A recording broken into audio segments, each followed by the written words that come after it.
Hi, and welcome to lesson number 21 of the Fundamentals of Slovenian Grammar course. So in these last few lessons, we've been dealing with verb conjugation, and we've explained regular verbs and irregular verbs, and we've had a look at quite a few examples of how to conjugate verbs in Slovenian. So today we will continue with this topic of verbs, and we will kind of explore a different kind of irregular verbs in Slovenian. But before we do that, just a very brief review of what we've done so far when it comes to verbs. Here we have an example of delati, or to work. It is delam, delaš, dela, delava, delata, delata, delamo, delate, delajo. We could also have read the pronouns jaz delam, ti delaš, on or ona dela, midva, midve delava, vidva, vidve delata, ona dva, oni dve delata, mi, me delamo, vi, ve delate, oni, one delajo. If learning the pronouns, I strongly suggest learning the masculine ones first, just because they are more likely to be used, because the masculine ones are used both for males, for men, and for mixed groups. So it's only if we're dealing with women only that we use the feminine ones. So the pronouns are kind of less important at the moment, but they're all obviously important enough so that if you do want to practice them, you're more than welcome to. So this was an example of a verb, and to be more specific, of a regular verb where nothing weird happens. And we said every verb can be thought of as, or can be broken down into the ending, the ti, and then everything that comes before the ending, in this case, dela. And then we said that if we split up dela from the endings in all of the other forms, we're kind of going to be left with the formula of how to conjugate verbs in Slovenian. And that's exactly the case. So the endings are m, sh, nothing, va, ta, mo, te, yo. And the two of you and the two of them are always the same. They are ta. And so this is how to conjugate verbs in Slovenian. This is the formula. Again, m, sh, nothing, va, ta, mo, te, yo. And we have the infinitive stem, and then we have the present tense stem. So with regular verbs, it stays the same. And then the present tense stem, it's the same word throughout the table. And so we said Slovenian does have irregular verbs, but not in quite the same way as other European languages. And we said Slovenian irregular verbs never go completely crazy. And by that we mean that they would be all over the place, and that there would be absolutely no method to the madness, and we would just have to learn everything by heart. Slovenian verbs can go crazy when going from the infinitive stem to the present tense stem. Anything can happen there, but once that has happened or has not happened, these endings are the same, m, sh, and so on and so forth. So an example of an irregular noun is piti. If it were regular, we should conjugate it pim, piš, pi, piva, pita, pita, pimo, pite, pio. It's not. There's a considerable change. Pi changes to pie. So conjugating the verb to drink is actually pijem, piješ, pije, pijeva, pijeta, pijeta, pijemo, pijete, pijejo. So those are regular and irregular verbs in Slovenian. Now, today we will be having a look at the endings that include the letter T. And those are you two, and they two, and you plural. So that's ta, and te. So today we're kind of going to break this rule. We said that the stem can change, but the endings never change. This rule can be kind of broken, and that's what we will be covering today, where the stem itself is kind of going to change, but it's not nearly as bad as in other languages.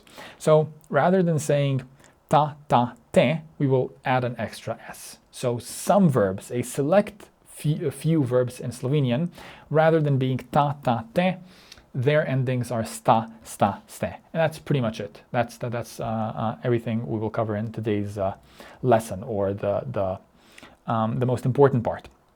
And I call those plus s verbs. Not the most fancy of terms, but it gets the message across. Plus s verbs. Now, an example of a plus s verb is dati, which is a very, very, very important verb, and it means to give.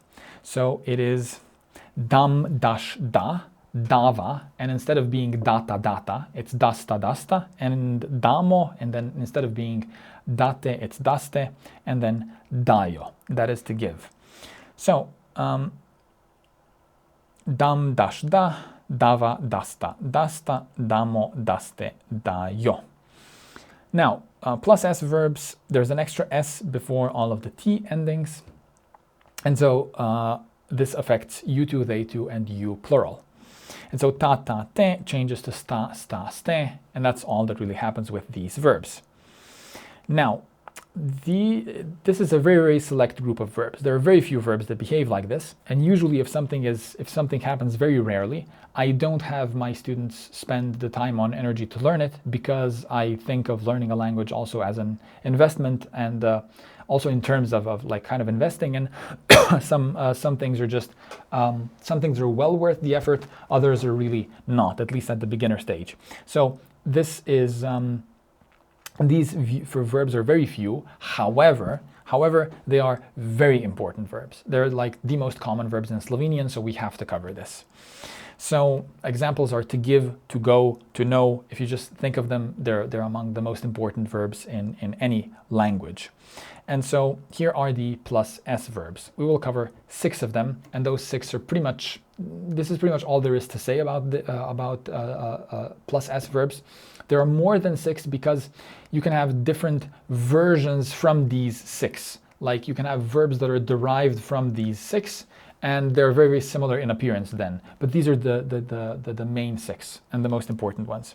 So we have to give, which is dati, to be in the future, which is biti, bom, to go, iti, grem, to know, vedeti, vem, to eat, jesti, jem, to tell, povedati, povem. So first, let's comment on the fact that we are apparently learning the verb to be in the future before we even learned it in the present tense. So that might sound crazy, but I think that my job is to teach you Slovenian in the easiest and the most effective way possible. And this is definitely better than learning the verb to be in the present tense first, and you'll see why in the very near future. It makes sense to do it like this. The second thing to comment on is that of these 6 plus S verbs, 5 are irregular. So 5 are irregular in the usual sense of irregular verbs, where the stem changes completely. The craziest of the 6 is to go, and to go is arguably the craziest verb in Slovenian. So it's iti, so technically the conjugation should be im, ish, I, iva, ita, ita, imo, ite, io. It's nowhere near that because I changes to gre. So it's grem, greš, gre, greva, and then it should be greta, greta. Now we know it's gresta, gresta, and it should be gremo, grete. Now we know it's greste, and then greo. So 5 of these 6 are irregular in the usual sense, and they are all irregular in that they get an extra S before the T ending. So I'm going to read this table like so. Dati, dasta, dasta, daste. I'm going to repeat the same word twice for you two and they two, because that's what would happen if reading the entire table. If practicing the table, you would say dasta, dasta, dasta, when you come to the 2 of you and the 2 of them. So dati, dasta, dasta, daste, biti, bosta, bosta, boste, iti, gresta, gresta, greste, vedeti, vesta, vesta, veste, jesti, jesta, jesta, jeste, and povedati, povesta, povesta, poveste. So this is pretty much all there is to say about these 6 verbs. So if we show them in the form of a table, dati, da stays the same, da, da, so in that sense it's regular, dam, dash, da, dava, dasta, dasta, damo, daste, dajo. Biti, in the future that is, not in the present tense, in the future, it's B changes to bo. Bom, boš, bo, bova, bosta, bosta, bomo, boste, bojo. And perhaps you've noticed that kind of we break another rule, or not really breaking a rule, but something else interesting happens. We said that the vowels in Slovenian verbs are either an a or an e or an I. And this is just o. There's no good reason why it's an o. It's an exception, the verb to be in the future, but it's not that difficult to get used to. B changes to bo, so it's bom, boš, bo. And then we have bosta, bosta, boste rather than bota, bota, bote, which is what we would expect. To go, iti. The craziest of Slovenian verbs, I changes to gre. Go figure. Grem, greš, gre, greva, gresta, gresta, gremo, greste, greo. Vedeti, to know. If this verb were regular, we should conjugate it vedem, vedeš, vede, vedeva, vedeta, vedeta, and so on. But of course, vede changes simply to ve. Vem, veš, ve, veva, vesta, vesta, vemo, veste, vejo. Jesti. Jes changes to je. Jem, ješ, je, jeva, jesta, jesta, jemo, jeste, jejo. So talk about a weird word, jejo. Jejo is a Slovenian word that means they eat. Povedati, which means to tell. It's not povedam, povedaš, poveda. It's irregular. It changes to the stem changes to pove, povem, poveš, pove, poveva, povesta, povesta, povemo, poveste, povejo. That is it. Those are our plus S verbs. They're the only it's the only time that kind of we break the rule of the endings not changing, and even here they don't really change. We just add an S. It's not that tricky to get used to, I don't think, at least, and it's very important that you know this already as a beginner, because these verbs are very, very, very important. And as a heads up, or like we won't be doing this in the next lesson, but the reason we did the plus S verbs before, for example, the verb to be, because the verb to be is actually just sta, sta, ste. So the verb to be is irregular, and it's kind of difficult to learn, or it's the most irregular verb in Slovenian. But now that we know about the plus S verbs, it makes that much more sense, or it's at least slightly easier to remember 3 forms of the verb to be, and those are the sta, sta, ste. So just the sta, sta, ste by itself, the two of you are is sta, the two of them are is also sta, and you all are is ste. So just by knowing about these plus S verbs and knowing about what I just said right now, you can know 3 of the 9 forms of the verb to be, which otherwise is pretty irregular, and we have to just remember them by heart. But we will be doing the verb to be in future lessons. But this is just why not mention it now also. Anyway, hope this was useful. Good luck studying Slovenian, and take care.